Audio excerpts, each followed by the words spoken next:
अध्याय 2 हम अध्ययन कर रहे हैं अम्ल क्षारक लवण का।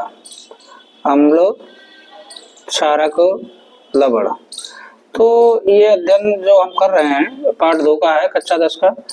खाने का सोडा, यौगिक का अध्ययन चल रहा है। तो खाने का सोडा, इसको इंग्लिश में कहते हैं बेकिंग सोडा। तो रासायनिक नाम क्या हो जाएगा? Sodium bicarbonate. इस सूत्र भी हमें ध्यान रखें, NaHCO3। बनाने की विधि, प्रयोगशाला में सोडियम बाइकार्बोनेट को सोडियम कार्बोनेट के जलीय विलयन में कार्बन डाइऑक्साइड गैस प्रवाहित करके बनाया जाता है। ठीक है, तो प्रयोगशाला में सोडियम बाइकार्बोनेट को सोडियम कार्बोनेट के जलीय विलयन में कार्बन डाइऑक्साइड गैस मिला दीजिए तो बन जाता है Na2CO3 + CO2 + H2O। ठीक है, तो 2NaSCO3 सोडियम बाइकार्बोनेट बन गया, सोडियम कार्बोनेट में मिलाया गया। प्रमुख गुणधर्म, यह एक सफेद रंग का ठोस पदार्थ है।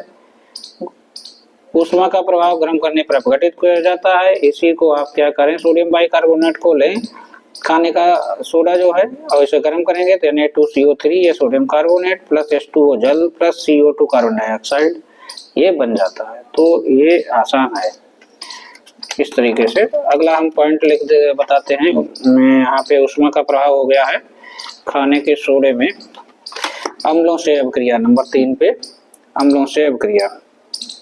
अम्लों से अभिक्रिया, तो अम्लों से अभिक्रिया करके लवण और कार्बन डाइऑक्साइड गैस बनाता है NaHCO3 + HCl।